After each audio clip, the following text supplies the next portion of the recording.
What do you do when someone drills a hole through your mountain and dares you to stop them? I didn't ask for a war, but when the HOA came for my land, I gave them one they'd never forget. My name's Jack Harlan, and this is how I turned their shiny new tunnel into an underground river. It all started when my dad passed and left me his slice of heaven, a rugged patch of pine-covered ridge, 20 minutes from anything resembling a road. No Wi-Fi, no neighbors, just a cabin that smelled of cedar, a hand-built stone reservoir fed by a crystal spring, and the kind of quiet that makes you hear your own heartbeat. I'd wake to deer nibbling grass, sip coffee on the porch watching hawks circle, and drift off to coyotes yipping in the distance. That was my life, until Lisa Caldwell decided it wasn't. It crept up slow. First, I spotted fancy SUVs idling past my tree line, the kind with price tags still on the windshield. Then came the surveyor's cocky guys in neon vests who wouldn't look you in the eye. I caught one, a jittery kid named Ethan, staking my gravel drive. He mumbled something about Pine View Estates expansion before peeling out in his truck. I shrugged it off. Big mistake. Then the mail hit. Glossy flyers with Lisa's face, blonde bob, power suit, shark smile plastered next to slogans like Building Tomorrow's Community and Pine View, your mountain oasis. I chuckled until a certified letter landed, signed by Lisa Caldwell, Pine View Estates HOA president. It said my land was adjacent to a critical infrastructure project for enhanced community access and emergency egress. Translation: they were carving a tunnel through my ridge because their gated mansions didn't like the scenic route to town. I'm not a hothead, but I don't bend when pushed. I drove to their glossy office, a place that screamed country club more than HOA. I brought maps, surveys, even a detour plan that spared my mountain. Lisa gave me 12 minutes before leaning over her desk, voice like ice. This isn't about you, Jack. It's about progress. That's when I knew she'd steamroll anything in her path, me included. Weeks later, the machines roared in. I came back from town to find a bulldozer parked by my reservoir and orange flags stabbed into my soil. The sheriff's deputy just shrugged, muttering about a county-approved easement. News to me. At the recorder's office, a clerk slid me a new plat map with a line slicing my ridge like a butcher's knife. Talk to the planning board, she said. So I did, sitting 4 hours in a musty room to face a chairman, Tom Heller, who wouldn't meet my gaze. This is for the greater good, he said, glancing at a photo of him and Lisa at some gala. I walked out knowing I was alone. Then the blasting started. The first boom shook my coffee mug off the counter. The second cracked my bedroom wall. By the third, my spring ran cloudy, its flow down 10%. I measured it daily, watched the pressure drop. They weren't just digging, they were gutting the mountain's veins. I sent letters, filed injunctions. Lisa's reply? A PDF bragging about a future, scenic overlook, where my cabin stood. Then a boulder crashed down, missing my water tank by inches. I sent video to the county. Crickets. The press? One blog called me a crank. The HOA labeled me an anti-progress nut. The noise was relentless generators screaming, floodlights glaring, backhoes clawing granite. It felt like they wanted me gone.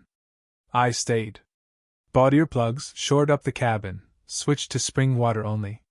Then I saw it, the north slope, solid as iron through every storm, was sagging.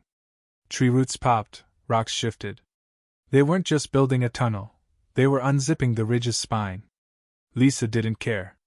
She had investors, blueprints, and a champagne toast planned. I had a mountain, and it was pissed. I stopped sleeping, started planning.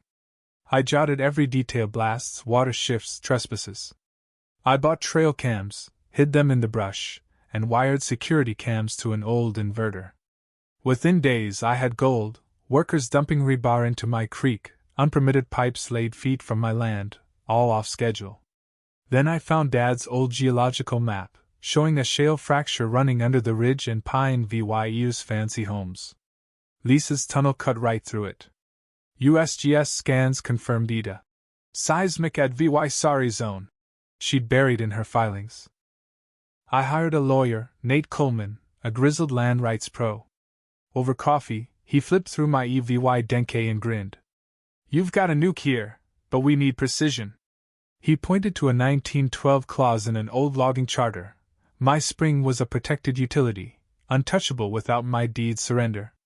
The tunnel VY OLAT grounds for criminal charges, maybe federal action.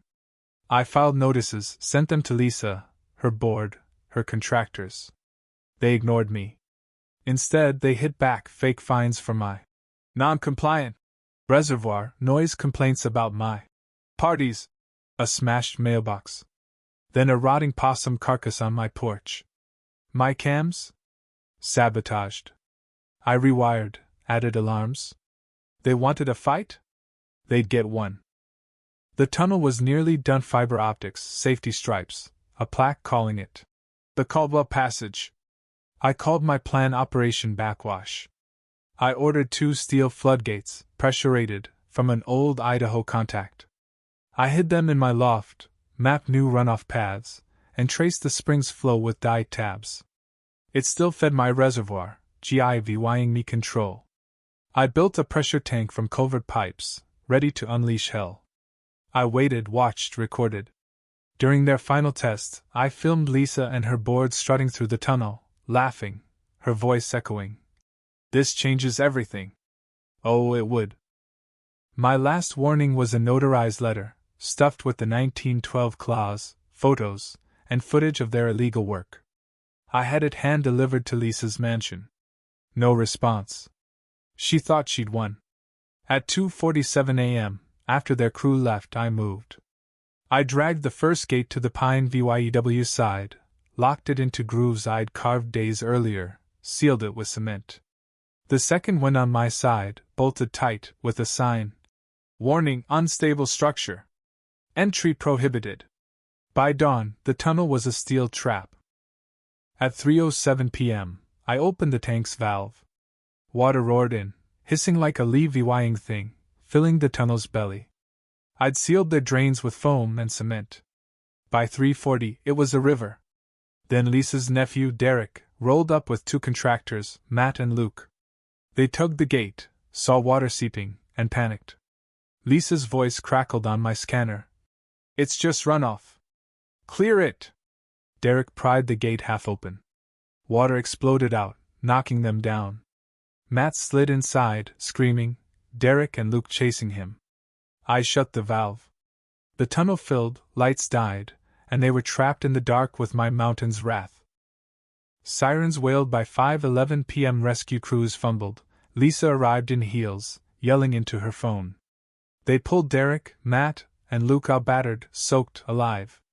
Lisa spun it as a groundwater swell, but her nephew's hospital rants about the mountain eating us hit the news. Then the ridge groaned. At dawn, a 50-foot tunnel section collapsed, concrete and steel crumpling like paper. Hours later, pressure shifted, and water carved voids under Pine VYU's road. Lisa's glass mansion and another home sank, foundations cracking, lawns folding. News choppers circled, blogs screamed. Disaster! My inbox exploded. At the county hearing, I handed out flash drive footage, logs, the 1912 clause. I played a VY Deo, pristine ridge, then illegal dumping, Lisa's blueprints, the collapse. Data followed, seismic spikes, water logs, ignored warnings. I ended with the clause in red. Silence, then slow, angry applause. Lisa called it sabotage.